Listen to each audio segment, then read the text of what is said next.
Donc, module 7. Le module 7, c'est quelque chose que j'ai hésité à inclure ou non dans cette série de présentations. Permettez-moi de vous expliquer mon dilemme.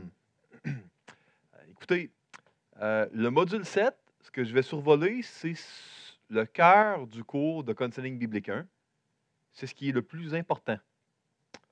C'est ce qui concerne le travail de session important du cours de counseling 1. C'est ce qui est le point marquant chez la plupart des étudiants qui suivent le cours puis qui rapportent avoir vécu de quoi de spécial. Parce que le cours de counseling biblique 1 que nous offrons, c'est vraiment un cours de travail sur soi-même avec l'Évangile supervisé par un correcteur, qui est un étudiant qui a fait plusieurs cours, qui est associé à vous. Donc, ce travail sur soi-même-là avec l'Évangile, c'est toujours le point chez les étudiants qui rapportent avoir été touchés, qui est spécial. Je voulais, dans le fond, vous parler de ce projet-là, mais écoutez, c'est un projet qui, on prend peut-être 1 heure pour décrire le projet et puis 3 heures pour décrire un peu ce qui est ici. Et puis il y a des travaux avec des corrections. Donc, c'est peut-être l'équivalent de 10 heures pour, donc plus que toute la série de vidéos d'introduction au counseling biblique, pour vraiment saisir ça. Donc, je me suis dit, est-ce que j'en parle? C'est comme le cœur de la démarche de counseling biblique, mais en même temps, d'en parler en une demi-heure, ça ne fait pas justice.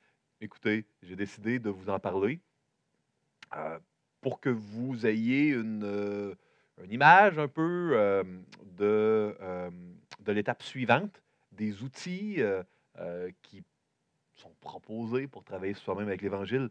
Permettez-moi de vous partager, là, de manière très personnelle, là, ce que le Seigneur a fait dans ma vie il y a plusieurs années. J'étais à ce moment-là bon, ouvrier bivocationnel. Je n'étais pas conseiller biblique. C'était avant mes études en counseling biblique. Je travaillais 3 jours semaine dans une entreprise au Québec et le reste du temps, j'étais pasteur dans une église baptiste. Et puis, c'était une époque où j'ai vécu vraiment du découragement. Beaucoup de découragement parce qu'il y avait plusieurs éléments qui étaient difficiles. Je faisais face à des difficultés en affaires dans une entreprise dans 2 entreprises que je venais de démarrer, puis qui allaient vraiment pas bien, puis ça n'allait pas très bien. Puis, bon, à ce moment-là, j'écoutais beaucoup de messages et puis de conférences de John Piper. Je lisais beaucoup de ses livres. Puis je l'avais entendu parler d'une école, le CCEF, je ne connaissais pas du tout, et d'un monsieur, David Paulison, et il disait que c'était la meilleure place où on pouvait apprendre à travailler sur nous-mêmes avec la Bible. Moi, je me disais, ah ben ça serait bien, mais j'avais vraiment jamais l'idée d'étudier pour être conseiller biblique, ou encore moins de l'enseigner. Je voulais vraiment, dans ce moment de découragement, je voulais avoir de l'aide, du travail sur moi-même. Je voulais être encouragé par Dieu. Et puis, je me suis inscrit à ce cours de travail sur moi-même avec l'Évangile où on m'a proposé un projet d'auto-counseling. C'est un projet qui a vraiment changé ma vie. J'ai appris à travers ce projet, on nous demandait de travailler un combat, une idole qu'on voulait travailler durant le semestre avec une démarche où on appliquerait la parole de Dieu, où on ferait des pas de foi, des pas de repentance. Ça a été vraiment un moment extraordinaire. Puis, je me souviens encore avoir été tellement émerveillé de voir comment la parole de Dieu que je connaissais, que je prêchais le dimanche, que j'enseignais, que j'avais étudié, de m'apercevoir comment elle est tellement plus applicable et pertinente dans les éléments de la vie de tous les jours. J'étais renversé par cela. Et puis, après avoir suivi le premier cours, je me suis dépêché à m'inscrire au deuxième cours qui était donné par Paul Tripp, un cours qui n'existe plus au CCEF, mais qui à l'époque s'appelait Méthode du changement biblique. On apprenait de la méthodologie. Puis j'ai finalement tout suivi en quelques années, là, tellement. Puis par la suite, alors que je ne prévoyais pas faire ça, je me suis mis à en faire un peu, à l'enseigner. Puis de fil en aiguille, Dieu m'a appelé à me concentrer davantage dans ce ministère-là, puis à un moment donné, à travailler pour la fondation là, du counseling biblique. Euh, le Seigneur m'a fait beaucoup de bien, puis moi, j'ai pas inventé la roue, hein, réinventé la roue. Cette idée de travailler sur soi-même avec l'Évangile, on l'a mentionné dans le module 1, hein, ultimement, ça vient depuis la Pentecôte. Ça a toujours été là, hein, dans l'Église. Mais ce projet d'autocounseling que j'avais vu dans le cours de David Paulison, moi, je l'ai donné dans mon premier cours que je me suis mis à enseigner, Counseling biblique 1. Je me suis mis à le proposer aux étudiants. Puis bien vite, le cours de Counseling biblique 1 est devenu le cours que, dans les derniers 10 ans, j'ai enseigné le plus. C'est les derniers 11 ans, un cours que j'ai enseigné à des centaines et des centaines de personnes. J'ai perdu le compte. Et, et j'ai vu, non pas bien humblement, et dans la matière que j'enseigne, dans la démarche que les gens ont faite avec Dieu. C'est ça qui a touché les gens. C'est ça qui m'a amené à voir Dieu agir. Parce que les étudiants qui, année après année, choisissent des combats qu'ils ont parfois depuis très longues années, ils appliquent des principes bibliques, hein, qui ne sont pas nouveaux, qui existent depuis 2000 ans. Ils sont encouragés par leur correcteur et je suis tellement encouragé, fortifié de voir Dieu agir. Donc, j'aimerais ce cœur de Counseling biblique 1, où on prend 10 heures et plus, si on compte les heures que les gens mettent à la maison, j'aimerais en une demi-heure peut-être, entre 30, à peu près 30 minutes, j'aimerais vous le décrire, vous expliquer quelques concepts, et comme ça va vous donner une image de la démarche d'application des Écritures à soi-même, parce que la philosophie de la fondation du counseling biblique, c'est de toujours commencer par apprendre à appliquer, connecter la Bible à soi-même avant d'apprendre à le faire envers d'autres. Dietrich Bonhoeffer disait dans son livre Life Together qu'il y a un danger à recevoir la confession des autres si nous, on ne confesse jamais nos péchés. Je trouve que c'est plein de sagesse. Maintenant, permettez-moi de vous décrire un peu les rudiments, l'ABC de cette démarche d'autocounseling. Donc, l'ancrage. Commençons par décrire ce que c'est. L'ancrage, c'est tout simplement d'articuler d'une manière biblique des concepts, des mots qui ne le sont pas, pour que la Bible devienne plus facile à appliquer. Et ça, c'est parfois difficile au début, mais ça devient une seconde nature, ça devient automatique chez bien des étudiants qui se mettent à y goûter. Parce que quand on goûte à s'astreindre, à articuler les choses d'une manière biblique, la parole de Dieu devient tellement vivante, tellement facile à appliquer, tellement plus pertinente. Je vais vous donner des exemples pour vous aider à comprendre. Mais l'ancrage, c'est de connecter les Écritures à un concept qui n'est pas biblique. Puis une des difficultés les plus courantes, c'est, dans le fond, le manque de correspondance, hein, des gens. Les gens qui consultent en counseling biblique, bien souvent, ce qui les aide le plus, c'est quand leur problème, je l'articule d'une manière biblique. Quand les gens me décrivent leur situation, ce qui les amène à consulter, et que je les aide à articuler la situation avec des concepts bibliques, ils voient bien souvent eux-mêmes la réponse dans la parole de Dieu. C'est pas si compliqué une fois que on a parlé le bon langage. Vous savez, si mon problème, je l'exprime en français, et puis que je ne parle pas l'allemand, puis je cherche la solution dans un livre en allemand, c'est difficile. Et puis, quand on articule nos problèmes avec un vocabulaire qui n'est pas biblique, puis qu'on cherche la réponse dans la Bible, on se décourage vite. C'est comme si on parle deux langues différentes. Par exemple, si quelqu'un vous dit j'ai une dépendance à l'alcool, ce n'est donc pas un péché pour moi. Bon, c'est-tu vrai ou pas? Le mot dépendance n'est pas dans la Bible. Il n'est pas là. Donc, comment on définit une dépendance? Ah, si on dit, par contre, je suis esclave des excès d'alcool. On a les excès d'alcool dans la Bible, puis l'esclavage, ça, on en parle. Puis oui, c'est un péché. Voyez-vous, ici, la difficulté est d'articuler le mot dépendance. Quand on prend le mot dépendance, et puis on le connecte au concept biblique de l'esclavage. Euh, je vous dis, puis là, j'y vais d'une manière un peu vulgarisée, quasiment simpliste, mais c'est pour vous faire une caricature de l'ancrage. Ici, on dit, mon voisin m'a fait une blessure émotionnelle. Pourquoi Dieu ne me guérit-il pas? Bon, euh, ici, la parole de Dieu ne parle pas du concept des blessures émotionnelles. Les blessures émotionnelles, durant les 1900 ans d'histoire de l'Église, les enfants de Dieu n'en ont pas parlé, ne se sont pas exprimés avec ce vocabulaire-là. Si vous lisez les ouvrages des puritains, de l'Antiquité, des pères de l'Église, ça date du dernier siècle. Donc, c'est quoi une blessure émotionnelle? Euh, dans la Bible, comment on pourrait exprimer? Si une blessure émotionnelle, c'est d'être très triste ou très affligé, eh bien là, c'est merveilleux parce que la Bible en parle.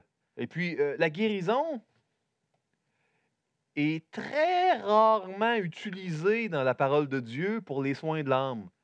La parole de Dieu parle de la sanctification. Sanctification. Donc, oui, Jésus est venu guérir les cœurs brisés. On cite un passage de l'Ancien, mais là, on est dans. Quand on est dans un psaume qui est cité dans le Nouveau Testament, ça, c'est plus difficile des fois. La Bible parle beaucoup. Donc, ici, si on dit plutôt, mon voisin a fait quelque chose qui m'a amené à être très triste ou m'a grandement affligé. Pourquoi Dieu ne me sanctifie pas? Voyez-vous, là, soudainement, OK, la tristesse, il y a eu un dommage que j'ai ressenti fortement. Est-ce qu'il y a vraiment eu un dommage? Qu'est-ce qu'il a fait? Est-ce que dans le fond, il m'a dit la vérité, puis j'ai été très blessé, puis je dois me repentir parce que je ne devrais pas être triste? Est-ce qu'il a été violent, puis il m'a frappé? Ah, il m'a frappé, il m'a donné des coups de poing au visage.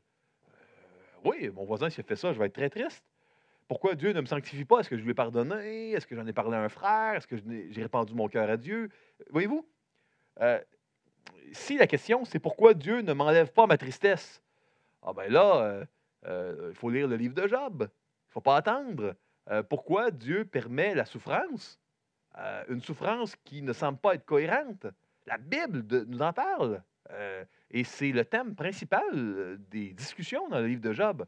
L'Ecclésiaste en parle. Les psaumes en parlent. Vous savez, la parole de Dieu nous parle de pourquoi Dieu permet que j'ai de la tristesse ou du découragement. Voyez-vous, quand on articule bibliquement, la Bible devient vivante. Mais si on a un autre langage, c'est difficile. Je ne peux pas changer, c'est ma personnalité. Personnalité n'est pas dans la Bible. D'être colérique. Colérique n'est pas dans la Bible.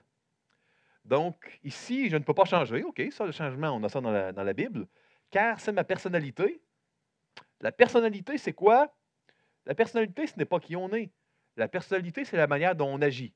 Donc ici, c'est la manière dont notre identité s'exprime, hein, nos goûts, nos désirs, les dons que Dieu nous donne, notre bagage, c'est notre personnalité.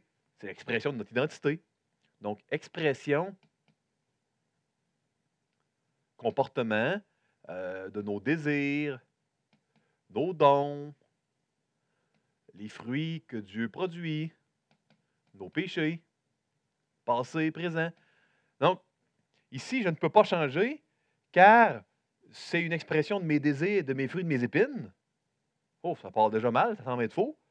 C'est ma personnalité d'être colérique.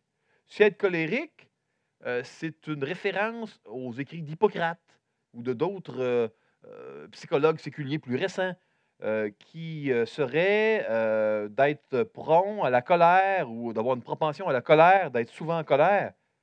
Souvent en colère. La parole de Dieu ne parle pas que certains ont dans leur identité un esclavage à la colère qui est ancré dans qui ils sont. Ça, c'est des concepts séculiers.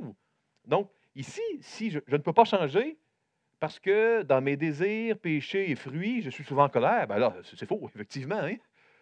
Parce que Dieu, c'est l'histoire de la rédemption, de la Genèse à l'Apocalypse, de changer nos désirs, de nous faire porter du fruit, de pardonner nos péchés. Donc, si nous sommes souvent en colère, il y a de l'espoir. La parole est remplie d'espoir. Vous comprenez? mais on peut difficilement le saisir. Vous savez, il y a plein de quand la question est mal posée, parfois elle est difficile à répondre, on tombe dans un cul-de-sac. Dieu ne veut pas que j'aille à cette église. Pas possible, OK. Car mes besoins d'estime de moi ne sont pas remplis. Donc, les besoins, la Bible en parle, hein. On doit répondre à Dieu tous nos besoins. L'estime de moi, ça, la Bible n'en parle pas. Donc, si on veut l'ancrer bibliquement, on pourrait dire que Dieu ne veut pas que j'aille à cette église, car mes besoins de sentir ma valeur en Christ n'y sont pas remplis. Maintenant, peut-être que cette église est vraiment abusive et malsaine et qu'elle ne prêche pas l'Évangile. Mais vous savez, euh, ressentir ma valeur en Christ, c'est un désir qui est sain, mais certainement pas un besoin. On ne voit pas ça dans les Écritures, que ressentir une chose est un besoin. C'est un désir souhaitable. Et on voit qu'un chrétien mature est facilement édifié. Un chrétien qui passe une partie de sa vie en prison, caché dans les catacombes, un chrétien qui est dans un pays où il n'y a que peu de chrétiens, peu de ressources. La Bible est remplie d'histoires, et l'histoire d'Église aussi, de chrétiens qui sont facilement édifiés, de chrétiens matures, qui n'ont pas besoin d'avoir l'Église parfaite, parce que Dieu répond à tous leurs besoins nécessaires, spirituels. Donc, si on cherche une Église pour ressentir des choses, nous sommes complètement à l'extérieur du paradigme biblique. Paul n'aurait pas fait ses 10 ans de voyage missionnaire s'il recherchait des églises qui l'amenaient à se sentir bien à sa peau. Il ne serait pas allé à Corinthe, il ne serait pas allé à Galate, en Galatie, il ne serait pas allé nulle part, j'imagine. Il serait resté en Arabie durant le reste de sa vie. Donc, oui, il est possible qu'une église n'enseigne pas l'Évangile, mais il ne faut pas ignorer notre ressenti, mais ici, ça semble être un mensonge. Vous savez, quelqu'un m'a déjà demandé la question suivante.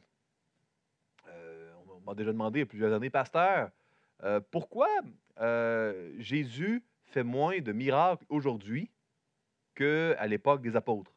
Et ça peut sembler, et c'est une question qui troublait cette femme. Et je lui ai demandé, écoute, et là, on va lui donner un nom fictif, on va l'appeler Lucie. Et je lui ai dit, écoute, Lucie, la question est pourquoi Dieu fait-il. J'avais un tableau, hein, parce que j'avais eu des tableaux partout quasiment, moi. J'aime beaucoup les tableaux. Pourquoi Dieu fait-il moins de miracles maintenant, hein, de nos jours, qu'à l'époque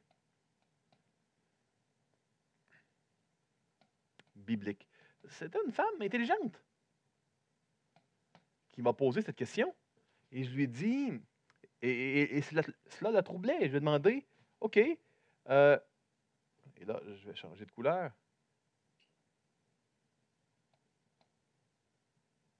J'ai demandé combien de miracles y avait-il à l'époque biblique?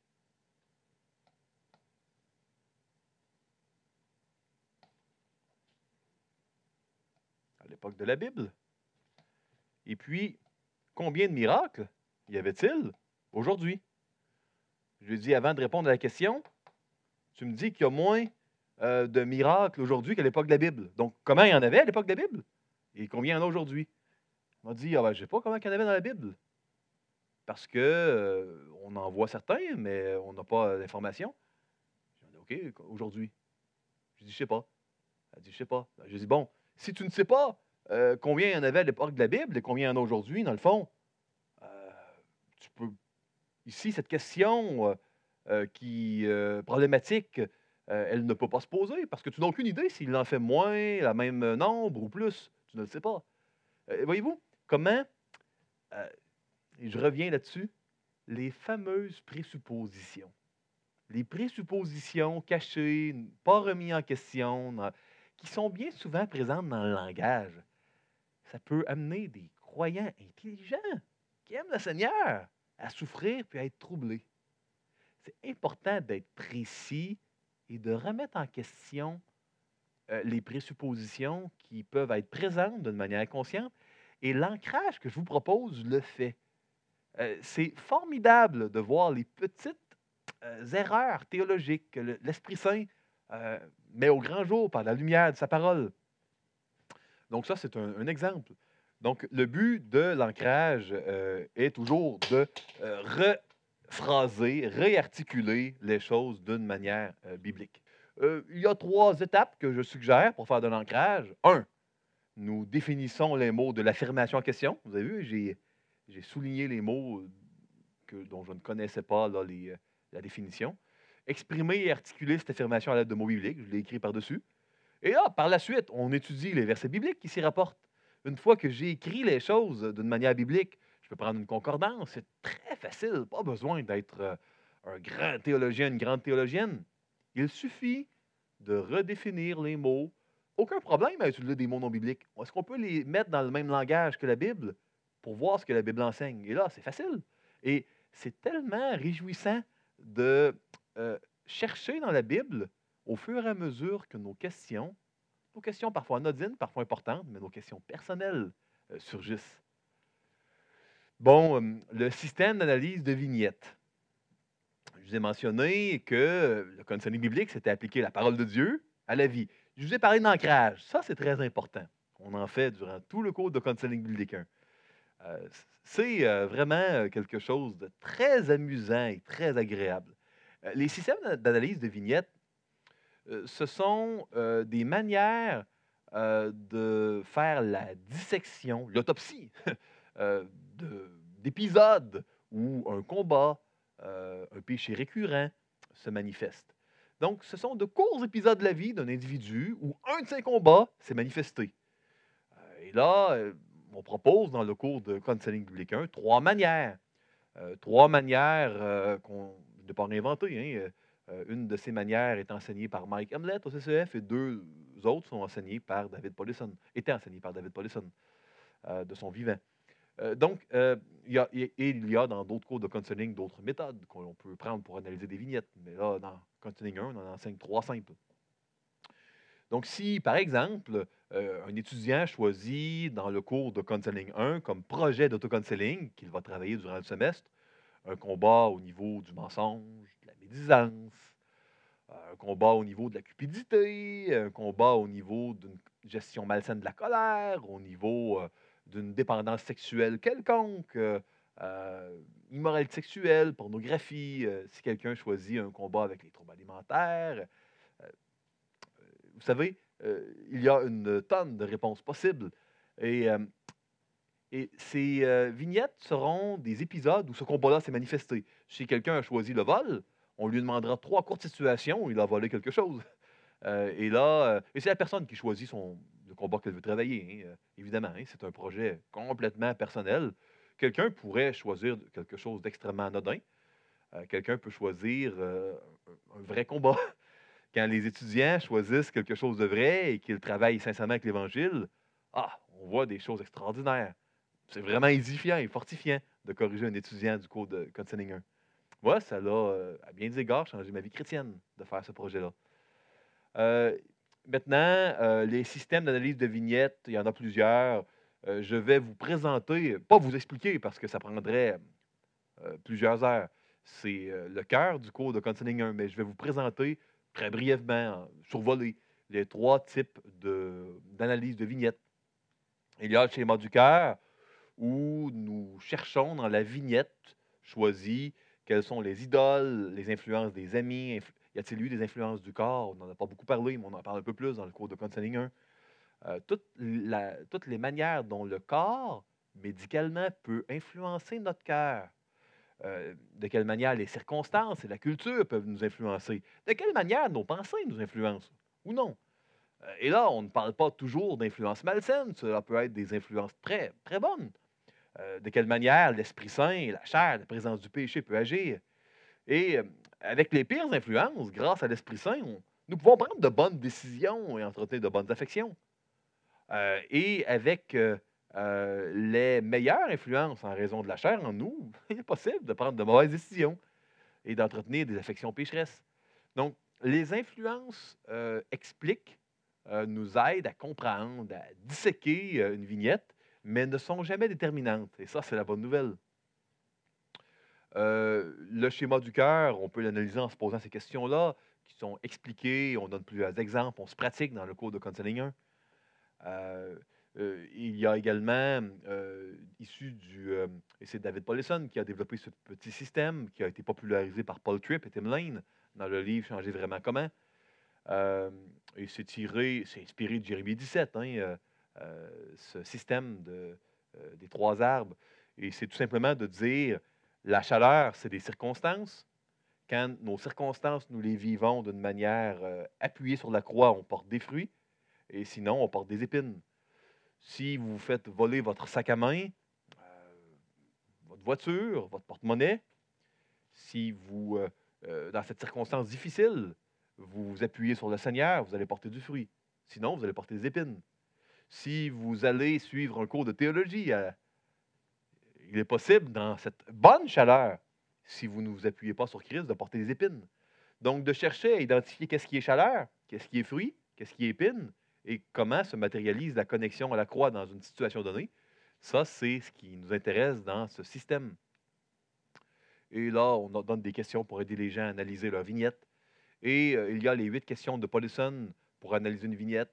Euh, donc, si vous avez choisi une vignette de médisance, vous allez prendre un moment où vous avez fait de la médisance et quelle est la situation, comment la personne réagit-elle, quels sont les désirs qui amènent une direction dans la situation, quelles sont les conséquences de la réaction, qui est Dieu, que dit-il, quelles ressources pourvoit-il dans cette situation, de quelle manière la personne peut-elle se tourner vers Dieu pour avoir de l'aide, comment réagir dans la situation de manière à honorer Dieu, quelles sont les conséquences de vivre par la foi et l'obéissance. Donc, ça, c'est des questions que l'on pose dans le système des 8 questions. Dans le cours de Counseling 1, les étudiants sont invités à choisir un combat et ils devront choisir 3 manifestations de leur choix, hein, du combat, différentes. Si quelqu'un choisit la colère, peut-être que la vignette numéro 1, il choisira un moment où il s'est mis en colère au volant et a montré le poing à un autre automobilisme. Il paraît qu'on m'a dit, hein, un ami à moi m'a dit qu'à Paris, conduire, il a utilisé une expression comme étant presque l'enfer, hein. Donc, c'est, semble-t-il, un des endroits les pires du monde pour conduire. Je ne sais pas si c'est vrai ou pas, mais si vous avez choisi la colère, peut-être qu'il y aura un épisode où vous êtes mis en colère au volant à Paris. Peut-être que la deuxième vignette sera quand vous vous êtes mis en colère contre votre épouse ou votre mari pour une raison donnée. La troisième sera peut-être un épisode où vous êtes mis en colère au travail. Et là, évidemment, on choisit un combat. Donc, on ne parle pas d'une colère bien gérée, mais mal gérée. Donc, un seul combat, mais 3 manifestations différentes, de ce combat-là. Heu, c'est, des an et à chaque vignette, vous allez prendre une méthode différente pour analyser la vignette. De manière à ce qu'à la fin de Counseling 1, vous ayez pu travailler avec l'Évangile sur vous-même et surtout, de manière à ce que vous ayez pu apprivoiser 3 manières différentes de connecter la parole de Dieu d'une manière concrète, pratique, centrée sur l'Évangile à votre vie. Donc ça, c'est le court survol, du meilleur morceau, de Concerning 1, dont j'ai été tellement grandement béni, toute la gloire en soit, rendue à Christ, quand j'ai, suivi mon premier cours de counseling avec David Paulison. Nous allons maintenant prendre une pause avant d'aller au module suivant.